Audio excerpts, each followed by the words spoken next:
మరి పంట పండించినావు తీరా మూతి కాడికి వచ్చింది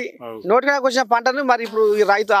ఈ వ్యవసాయ అధికారులు ఏ రకంగా మీకు సాబ్దారి ఇస్తున్నారు ప్రభుత్వం ఏ రకంగా సాబ్దారి ఇస్తుంది ఏం చెప్తావు ఇవాళ నువ్వు ఒక రైతుగా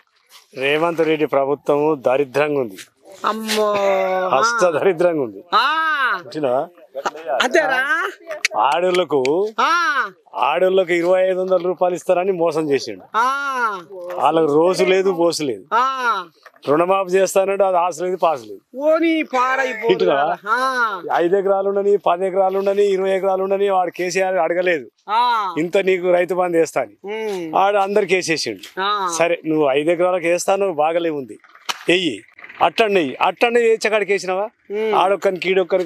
కీడొక్కరికి వేస్తే అందరికి అయితే ఎవడని అడిగితే చెప్తాను కొడతా ఉంటుంది 5 ఎకరాల పడదారుగా ఏడబడదు అందరికి పడలే అంటే 5 ఎకరాలు లేకొచ్చి ఆగిపోయిందా 5 ఎకరాలకు వచ్చి ఆగిపోయింది కొందరికి పడ్డది కొందరికి పడలేదు ఇంకా ఆ విధంగా ఉంది అయితే ఒకటి ఏంటంటే 56 ఏళ్ళు రాజ్యం వేలింది కాంగ్రెస్